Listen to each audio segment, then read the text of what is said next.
Selamat mendengarkan podcast ini. Saudara, kita tidak boleh mempertemukan dua dimensi. Ini penting. Ini sudah menjadi buat saya premis dasar. Premis dasar itu asumsi yang kita pandang paling benar. Jadi asumsi dasar sesuatu yang paling kita anggap benar yang menjadi landasan berpikir kita. Kita tidak boleh mempertemukan dua dimensi. Dimensi Allah yang ada di luar waktu dan dimensi manusia yang ada di dalam perjalanan waktu. Apa yang ada di luar waktu tidak bisa kita hubungkan, tidak bisa kita pertemukan dengan jalan hidup hari ini. Itu ada di wilayah Tuhan yang tidak perlu kita sentuh. Jadi kalau orang punya premis dasar bahwa Allah menetapkan orang yang selamat dan menetapkan orang binasa, itu sudah tidak bisa ketemu dengan kita. Jadi kita percuma berdebat dengan orang-orang ini karena premis dasarnya beda. Kalau selama ini Anda berpikir begitu, duduklah di sini. Ini pertemuan ke-10. Bisa 10 pertemuan lagi, saudara. Dan kita akan mengupas, mengeksplorasi, menggali ayat-ayat seperti yang tadi kita bahas ini. Karena ini salah satu ayat yang menjadi jagoan bahwa Allah menetapkan orang berdosa. Artinya Allah menetapkan orang menjadi jahat. Nanti soal Yudas, soal Yakub, semua. Tapi kemarin sudah kita beritahu memang Allah menetapkan Israel. Memang Allah menetapkan Asyur. Memang Allah menetapkan Yeremia. Dan penetapan ini pun memiliki landasan. Allah memang menetapkan orang-orang yang hidup di zaman anugerah. Kenapa saudara hidup di zaman anugerah? Bukan hidup di zaman perjanjian lama. Itu penetapan Tuhan. Itu predestinasi Tuhan. Tetapi soal selamat, dikembalikan ke rancangan semula dan masuk surga, itu tidak ditetapkan. Itu respon individu. Jadi harus bisa memisahkan apa yang major, apa yang minor.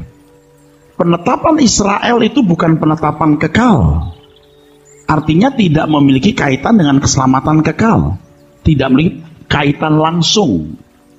Jangan kita jadikan penetapan Israel sebagai umat pilihan ini sejajar atau sebagai tipologi dari pemilihan orang selamat atau binasa. Israel dipilih dari sekian ratus bangsa. Oke? Sedangkan binasa atau selamat itu satu dari dua pilihan. Udah tidak bisa paralel, saudaraku. Nah, ini kesalahan. Kesalahan banyak orang. Dan kesalahan banyak gereja, termasuk gereja-gereja yang sudah mapan dan besar. Kenapa Asyur ditetapkan? Tuhan berkata, sejak zaman dahulu kala aku menetapkan kamu, engkau akan membuat kota-kota yang berkubu menjadi sunyi senyap. Oh, Allah menetapkan ini. Iya, Asyur yang ditetapkan. Asyur dijadikan mitra Tuhan untuk menghukum Israel kalau Israel bersalah. Kalau Israel bersalah. Dan Tuhan tidak bisa menghindarkan Israel bersalah kalau Israel mau bersalah. Tuhan juga memberi kebebasan Israel. Dari sekian banyak orang yang keluar dari Mesir, Tuhan tidak bisa menolong semua masuk Kanaan. Kalau mereka keras kepala, tegar tengkuk di perjalanan. Tuhan tidak bisa menyelamatkan istri Lot kalau memang maunya menoleh ke belakang. Jadi penetapan dari Asyur ini, itu memang Tuhan. Jadi dari sononya Tuhan menetapkan. Kenapa tidak pilih bangsa lain? Tidak, itu Allah yang menetapkan. Maka ketika orang-orang Asyur berbuat jahat dan mesti dibinasakan, Tuhan mengirim Yunus supaya Niniwe bertobat. Niniwe ibu kota Asyur. Dan orang Niniwe memiliki keyakinan bahwa suatu hari ada satu utusan dari dewa, dewanya itu dewa ikan, yang akan memberi peringatan kepada mereka. Jadi jangan heran kalau ketika Yunus keluar dari mulut ikan, dia menyampaikan pesan dari Tuhan, tapi dianggap dari dewa mana begitu.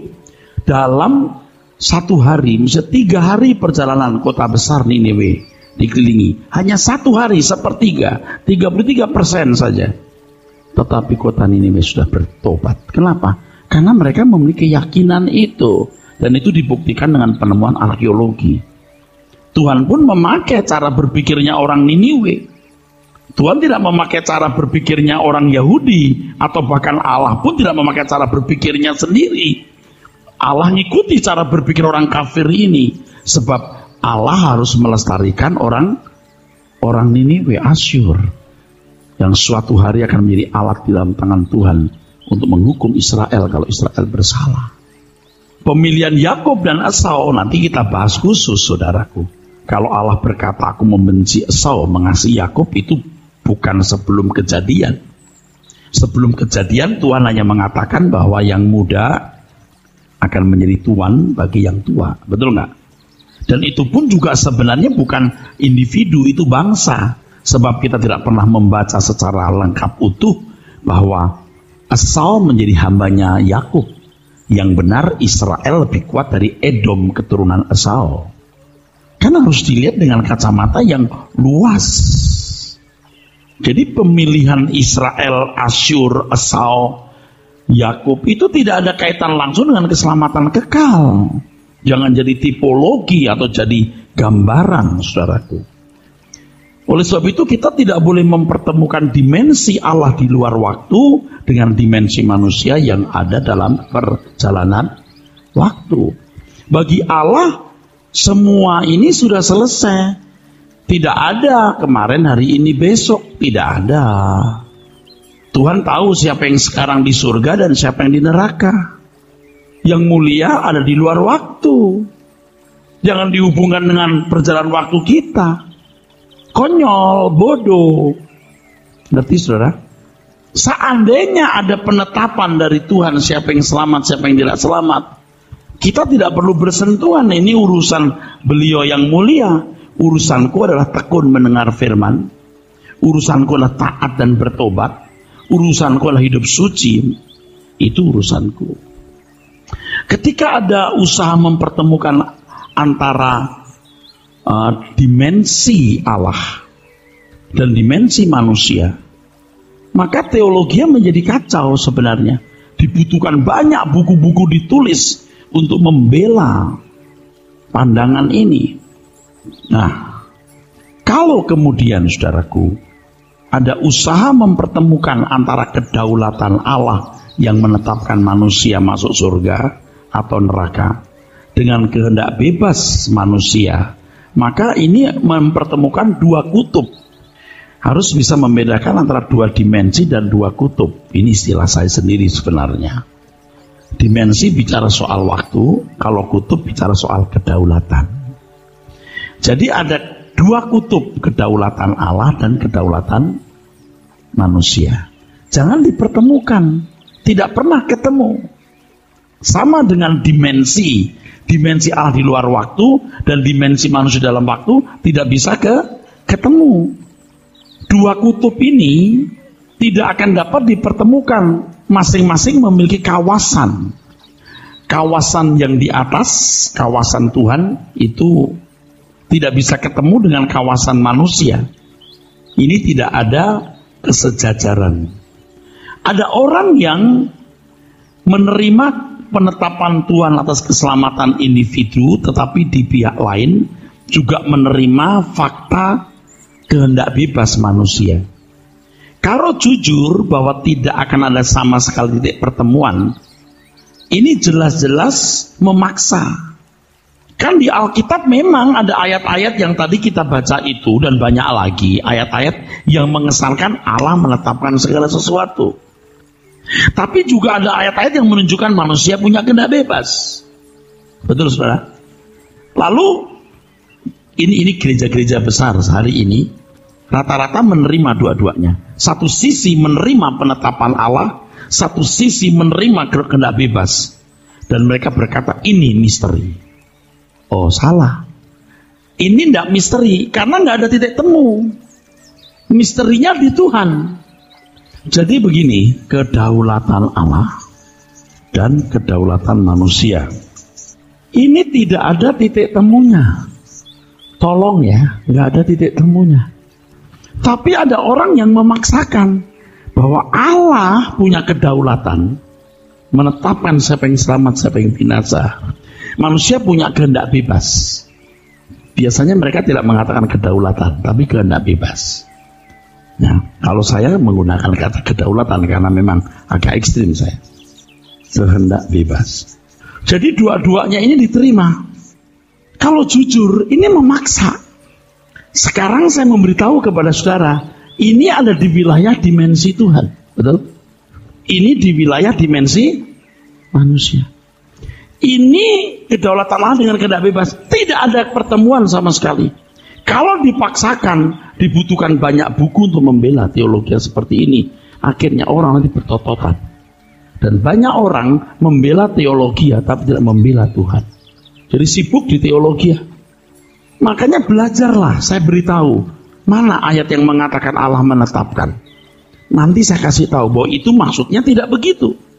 Tapi kalau premis dasarnya sudah mengatakan Allah menetapkan, ayat-ayat seperti ini juga langsung diartikan sebagai Allah menetapkan orang jahat dan menetapkan mereka binasa.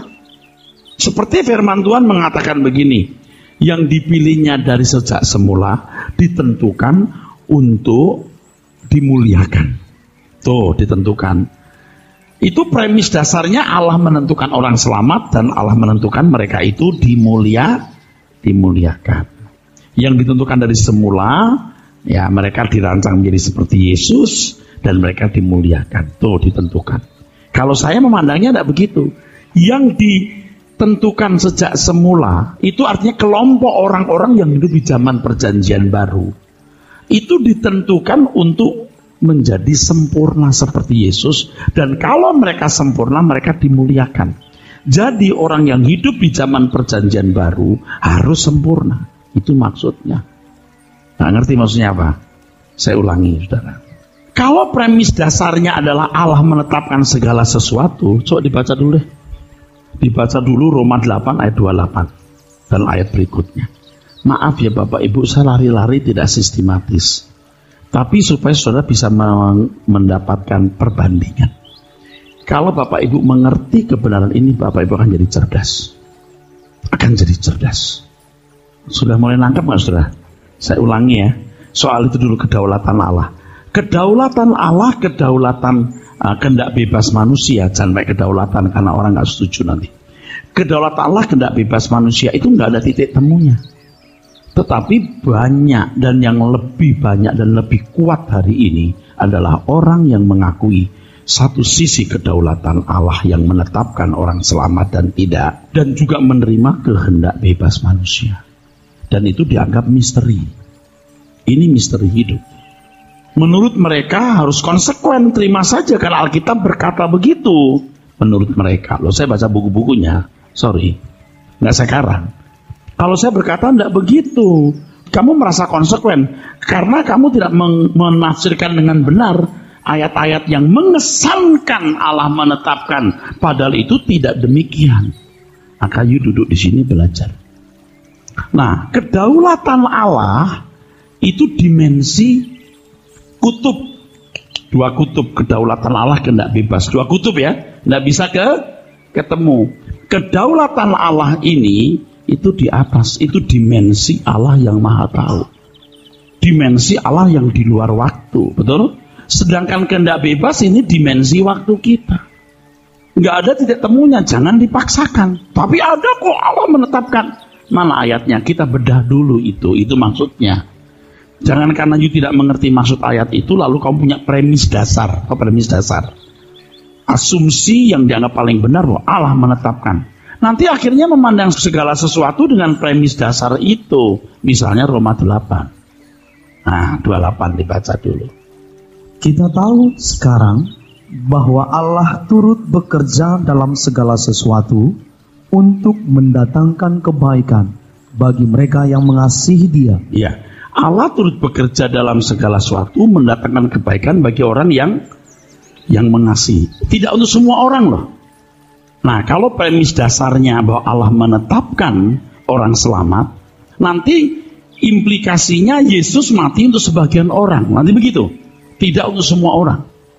Nanti implikasinya lagi bahwa orang mengasihi Tuhan pun karena Tuhan yang membuat dia mengasihi dia.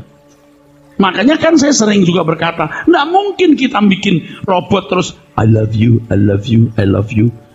Nggak sehat dong. Ngerti maksudnya? Kita bikin robot lu bisa bilang I love you, I love you. Dia kalau bilang I love you harus dari hatinya dan kebebasan dia. Nanti kita kembali ke kitab Kejadian.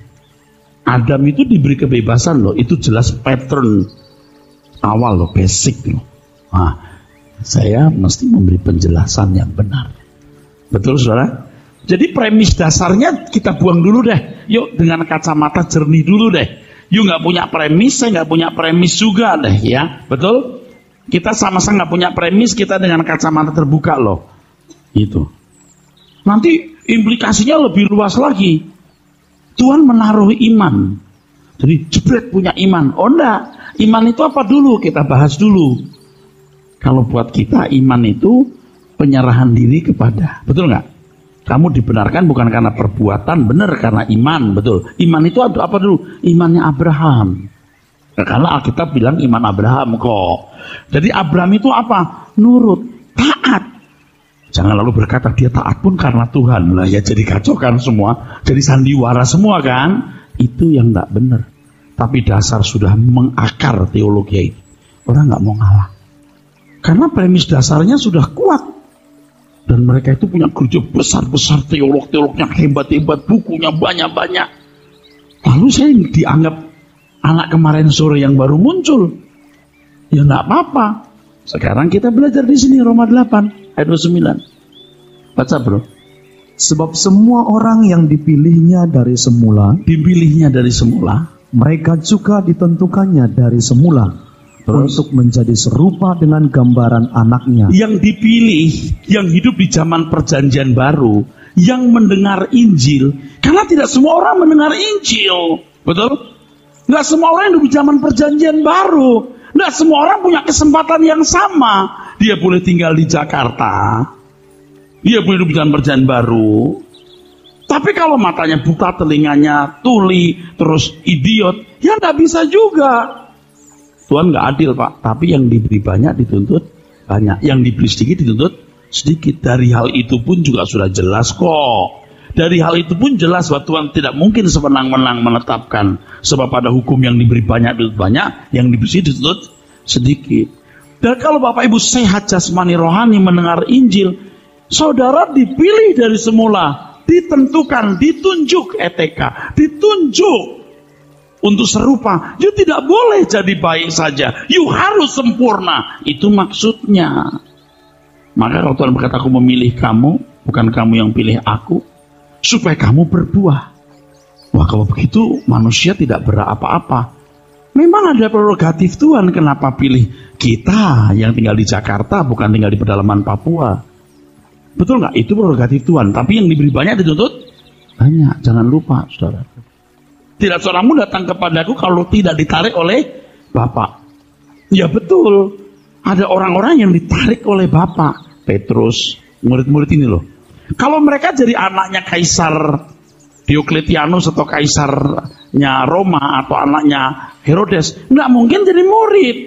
Tuhan yang mendesain keadaan itu. Tapi soal selamat tetap respon individu. Nangkep ya? Saya juga nggak ngerti kenapa saya ngerti. Karena dulu juga saya ikut-ikutan teologi itu. Loh, saya dulu termasuk ikut-ikutan teologi itu. Dari dulu juga saya memang dari situ pak. Tapi setelah saya bertumbuh terus, saya nggak sejahtera, ada yang nggak beres sih. Asik sekali belajar begini, saudara. Supaya Bapak Ibu juga nanti akhirnya mengerti, Bapak Ibu punya tanggung jawab untuk mengambil keputusan dan menentukan takdirmu. Terus, supaya ia, anaknya itu, menjadi yang sulung di antara banyak saudara. Kalau yang ditentukan ini menjadi serupa dengan Tuhan Yesus, karena mengasihi Tuhan Allah turut bekerja, dia menjadi serupa dengan Tuhan Yesus. Tuhan Yesus menjadi yang sulung. Nangkep saudara? Jadi tidak ditentukan, harus dibuat sempurna. Ditentukan juga, dibuat sempurna juga. Yang dibuat sempurna itu yang mengasihi. Nanti kalau sudah berkata, tapi mengasihi pun karena Tuhan. Lah, kalau dia nggak bisa mengasihi, karena Tuhan juga, lah Tuhan jahat dong. Bahwa Tuhan tidak menghendaki kejahatan, tidak menghendaki seorang pun binasa. Betul? Berarti you akan menyalahi konsep tentang Allah atau menciderai Tuhan. Maka saya ulang-ulang saudara ngomong begini nih. Kalau tidak duduk di sini, tekun ikut PA, ya nggak ngerti atau saya ditertawakan. Karena dipikirnya kita tidak punya dasar, saudaraku. Nah, tadi begini. Kalau menerima kedaulatan Allah dan kehendak bebas, ini dianggap misteri. Terima saja. Oh, saya nggak mau terima saja. Tidak mungkin di satu sisi Allah menetapkan, sisi lain manusia punya kehendak bebas. Tidak mungkin. Jadi gimana yang mungkin? Ini ditutup. Jangan buka pintu di dalam hatimu tentang dimensinya Allah.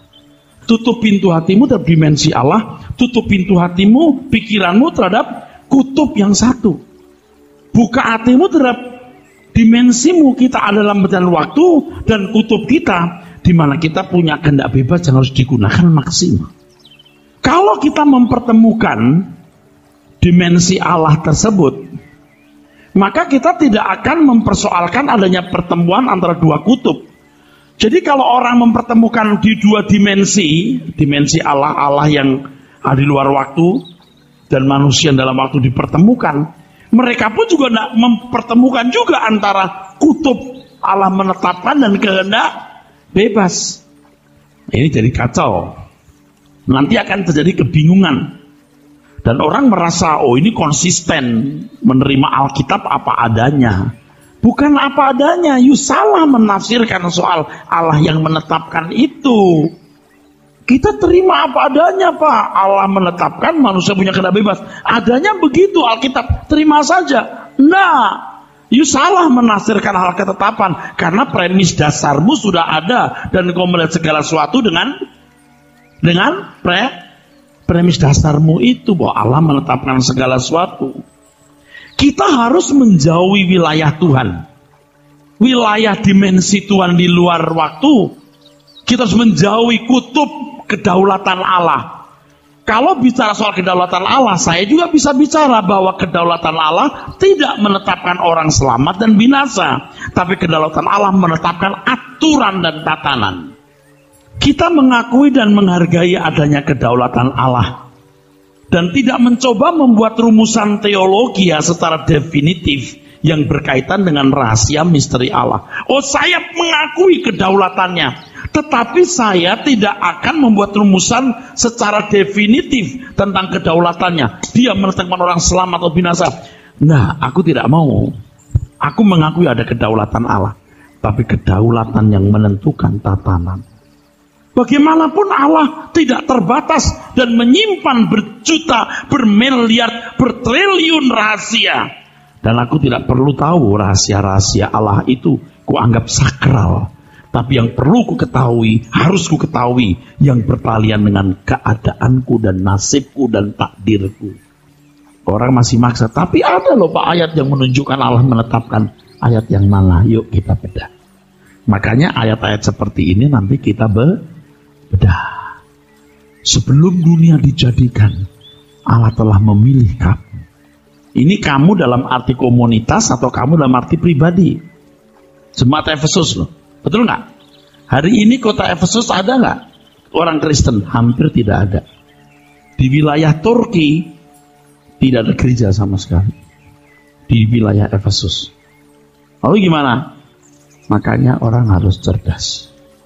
Kenapa jemaat Efesus? Kenapa Korintus, Filipi, dan yang lain Roma tidak? Kalau itu dianggap penting, itu nanti kita akan bahas. Setelah ini judulnya apa? Kepastian keselamatan. Kalau orang tidak meyakini kedaulatan Allah yang menetapkan selamat atau binasa, orang tidak memiliki keyakinan selamat. Loh, kepastian keselamatan bukan karena keyakinan. Kepastian keselamatan karena tindakan konkret. Dan lebih mengerikan yang buku yang saya baca dari kelompok orang yang meyakini Allah menetapkan. Kalau kami percaya Allah telah menyelamatkan kami. Bahkan ketika kami berbuat dosa, kami tahu bahwa akhirnya kami akan selamat. Karena memang kami tidak pernah bisa sempurna. Udah nggak nyambung kita, saudara. Lagu nyanyinya aku percaya bisa sempurna, nggak nyambung sudah. Udah nggak bisa nyambung lagi. Walaupun kami berdosa, pada akhirnya kami selamat karena kami tidak akan pernah sempurna. Ya, dan Tuhan selalu menyediakan pengampunan. Ya sudahlah, udah susah. Ya, tetapi mereka pun juga banyak pandangan macam-macam sudah. Di antaranya begitu. Ya, itu yang ekstrim ya. Jadi saya baca buku-bukunya juga. Kalau kita dipaksa untuk memperkarakan apakah Allah menetapkan manusia untuk selamat dan yang lain binasa, kita tidak perlu menanggapi. Kita tidak perlu berdialog dan berdebat dengan kelompok mereka ini, karena pasti akan menjadi konflik dan saling menciderai. Teman-teman kita, saudara-saudara kita yang meyakini ada penetapan orang selamat atau binasa, itu bukan orang-orang jahat loh. Mereka banyak orang-orang yang baik dan sangat baik. Dan kita tidak boleh menciderai mereka juga, ya sudah. Kalau you berkeyakinan demikian, oke, kalau aku beda. Dan itu tidak membuat seseorang masuk neraka gara-gara teologi itu, saudara. Tetapi menurut saya tidak membuat orang jadi corpus delicti. Itu masalahnya. Tetapi kalau orang-orang itu tidak tahu apa itu corpus delicti, ya udah nggak nyambung lagi, ngapain kita berantem, saudara? Apa itu korpus? Jadi tidak ngerti kan, jadi susah kan? Betul nggak? Saudara mengerti maksud saya? Teologi yang mengatakan Allah menetapkan orang selamat binasa itu tidak menciptakan orang jadi jahat loh. Banyak orang jadi baik dan masih baik dan sangat baik. Tetapi tidak akan membawa orang sampai tingkat corpus delicti. Menurut saya loh ya, ini kan wilayah sendiri ya, sendiri. Kita tidak pantas memperkarakan bahwa Tuhan itu menetapkan dan lain sebagainya. Ini wilayah Tuhan. Dan yang membuat saya jadi susah hati itu, saudaraku, ketika orang berkata bahwa dengan merumuskan secara definitif, yaitu Allah dalam kedaulatannya menetapkan keselamatan individu, berarti lebih menghormati Allah. Allah menetapkan segala sesuatu, orang akan takut dan menghormati dia. Oh tidak, justru menurut saya sebaliknya. Itu berarti tidak menghormati dia, sebab tidak menyatakan dengan benar mengenai sifat hakikat Allah. Logikanya Allah tidak merasa menjadi terhormat kalau hanya dipandang sebagai sosok yang menentukan segala sesuatu. Justru itu fitnah dan menciderai Tuhan. Seakan-akan Tuhan juga bisa jahat, tapi Tuhan juga bisa baik. Baik untuk orang yang ditetapkan selamat dan jahat untuk orang yang ditetapkan binasa. Tapi dasar orang sudah terlanjur punya premis dasar begitu, mereka berkata, oh tidak, masuk neraka pun bersyukur. Nggak akan jadi kacau, saudaraku. Loh ini benar. Dia menerima semua kebijakan Tuhan. Enggak, yang ahli Alkitab ratap manis dan kertak gigi, you jangan ngarang-ngarang. Kalau saya begitu aja, saya kejar terus. Kelihatannya manis gitu ucapannya. Bahwa Tuhan pun kalau membuat kita masuk neraka, kita tetap terima karena Allah itu maha kudus, maha mulia. Nah, bukan begitu Allah kita. Stop, jangan ngomong begitu. Jangan you pikir dengan Allah menetapkan segala sesuatu, lalu Allah terhormat, kita jadi takut. Malah sebaliknya, you menciderai Tuhan. Makanya sekali lagi saya ulangi, takut saudara tadi lupa, kedaulatan Allah dan kehendak ini tidak bisa ketemu. Jangan berkata, oh ini misteri, memang nggak bisa ketemu, sulit dimengerti. Bukan sulit, tidak bisa dimengerti sama sekali. Ini tidak pertemuan. Ini misteri, ini rahasia. Rahasianya bukan di sini, rahasianya di sana, di pikiran Tuhan. Dan kita tidak perlu menjangkau Tuhan. Kita tutup pintu ke sini, tutup pintu di sini. Ini wilayah kita.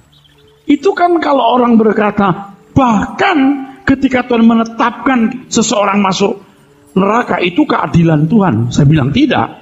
You bilang tidak, you manusia, Allah punya keadilan. Saya jawab, keadilan Allah pasti ku mengerti, karena aku gambarnya. Dan dia mengajarkan aku keadilan seperti yang Alkitab ajarkan. Nggak mungkin, saudaraku sekalian, orang berbuat baik tetap dihukum, orang jahat dikasih hadiah. Nggak mungkin. Ini nggak adil, betul nggak saudara? Ada prinsip-prinsip keadilan yang Alkitab ajarkan. Dan kalau Allah tidak melakukan hal itu, dia bukan Allah yang diajarkan Alkitab. Misalnya di kapal, ada kapal tenggelam dari 30 orang. Yang 5 diselamatkan. Yang lain tidak. Bersyukur masih ada yang diselamatkan. Ilustrasi kapal tidak bisa kamu bawa ke soal ini. Saya begitu aja. Itu ada di situ. Karena Allah menetapkan 5 yang selamat, yang 25 tidak.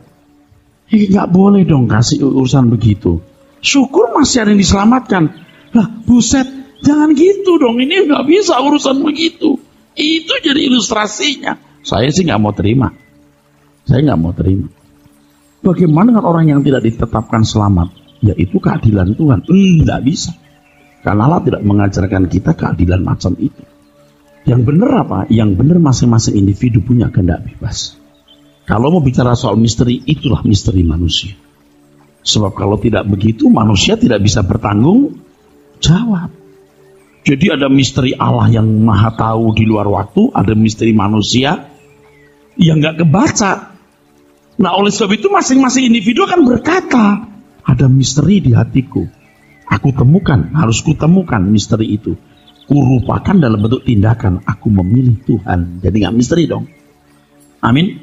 Aku memilih hidup suci. Aku memilih taat. Aku memilih melayani dia. Amin saudara. Itu kabar baik. Karena aku yang diberi Tuhan mobil. Aku mengendarai mobil ini. Dia mengajarkan aku mengendarai, mengendalikan. Tapi setir tidak mau diambil oleh beliau. Masalahnya mobil yang aku kendarai ini punya nafsu.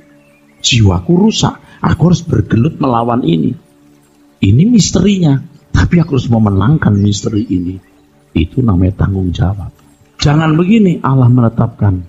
Ya udah. Nanti lalu berkata begini. Jika orang dipilih, pasti nanti dia akan tekun. Saya akan jawab lagi begini. Oke. Sekarang kita di Eropa yuk. Di Eropa yuk. Eropa abad pertama orang Kristen luar biasa. Abad kedua luar biasa, abad ke-6 masih luar biasa. Sekarang hampir nggak ada orang Kristen yang benar, betul nggak? Ini masalahnya karena manusianya jahat atau kuota Tuhan memang kurang. Nanti ke depan hampir nggak ada orang yang selamat lagi. Ini kuotanya Tuhan. Penetapan kuota di abad 21 ini sedikit. Kalau dulu misalnya 3 juta, sekarang tinggal 300 begitu kuotanya. Coba dijawab coba. Kalau itu kehendak bebas manusia, tidak heran manusia jadi jahat lalu makin sedikit orang yang selamat. Tapi kalau itu kuota Tuhan, ya saya nggak bisa ngomong. Jadi kuota Tuhan makin dikit, begitu. Nah, coba saudara. Orang itu mesti jangan terikat dengan premis dasar. Walaupun itu, ini sudah saya ajarkan di sebelumnya. Biar tokoh-tokoh hebat, entah Agustinus, entah zaman dulu ada Armenian, Jacob Arminius, ada Calvin, ada Bultmann, ada Melanchthon, Zwingli, siapapun, Schleiermacher, ada Thomas Aquino, siapapun jangan terikat.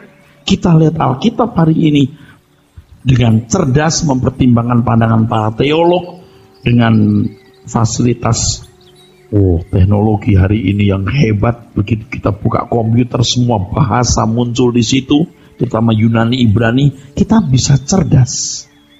Nah, Tuhan akan dimuliakan oleh orang-orang yang takut dan gentar, yang sungguh-sungguh berusaha memiliki pikiran perasaan Kristus. Jadi kita yang harus bertindak. Kita yang harus bertindak.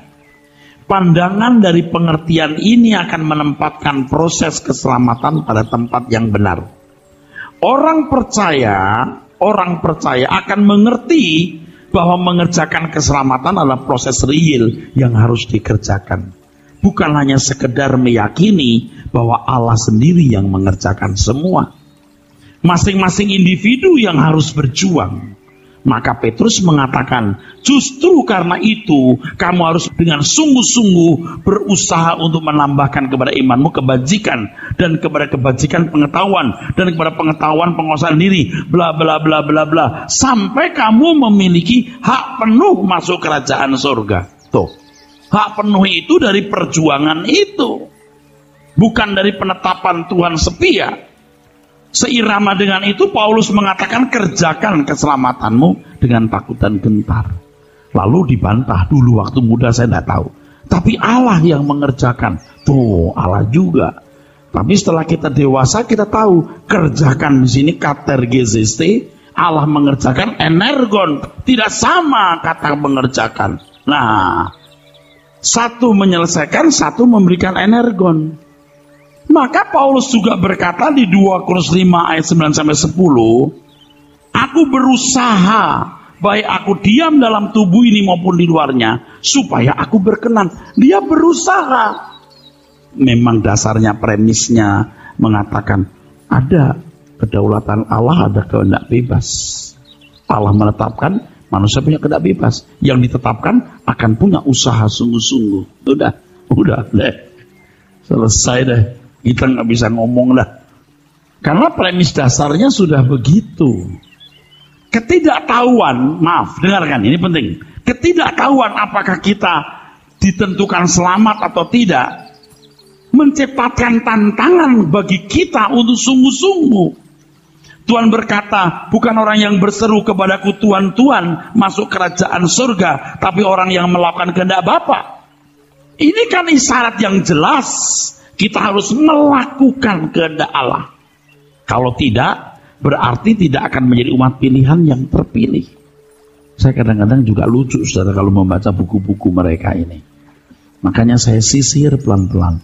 Kalimat begini, banyak yang dipanggil, sedikit yang dipilih. Kan dicoma tuh ayat. Tuh, banyak yang dipanggil, sedikit yang dipilih. Tuh, dipilih. Saya stres loh. Yuk baca ayat sebelumnya dong. Itu kan perumpamaan raja yang membuat pesta. Dapat undangan semua, yang datang itu yang tidak pakai pakaian pesta baru dibuang. Tidak begini, satu dikasih undangan plus baju pesta, yang lain undangan doang tanpa baju pesta. Kan enggak. Sebab raja itu berkata, bagaimana kamu bisa masuk pesta ini tanpa pakaian pesta? Artinya kamu mestinya ngerti, betul enggak? Loh kok cuma di ayat itu diambil, banyak yang dipanggil, sedikit yang dipilih. Tuh, sedikit kan yang dipilih. Itu keliru dong, bro. Kalau cuma satu ayat seolah Allah menetapkan orang jadi jahat dan Allah menciptakan neraka. Jadi Allah menciptakan neraka, menciptakan surga. Menciptakan orang jahat, menciptakan orang baik. Yang jahat dimasukkan neraka, yang baik masuk surga. Paham gak, saudara? Ini kan ayat kesannya begitu gak? Kesannya begitu. Tuh Allah menetapkan. Ini ayat juga dijadikan dasar. Makanya saya sengaja baca tadi. Jadi seakan-akan Tuhan ciptakan surga, Tuhan ciptakan neraka. Tuhan ciptakan orang jahat, Tuhan ciptakan orang baik. Betul nggak ayatnya? Kan kesannya begitu. Jangan karena tidak memahami ayat itu lalu you punya premis dasar yang salah. Lebih banyak ayat Alkitab yang menunjukkan manusia punya kehendak bebas. Yang kamu tabur, kamu tuai. Adam dan Hawa pun ketika memetik buah yang dilarang Tuhan itu, Tuhan tidak bisa menghalangi kalau memang Adam dan Hawa mau memetiknya. Jadi ini satu hal yang prinsip. Bahwa Tuhan memberi kehendak bebas kepada manusia. Dan manusia harus bertanggung jawab atas keputusan dan pilihannya. Amin.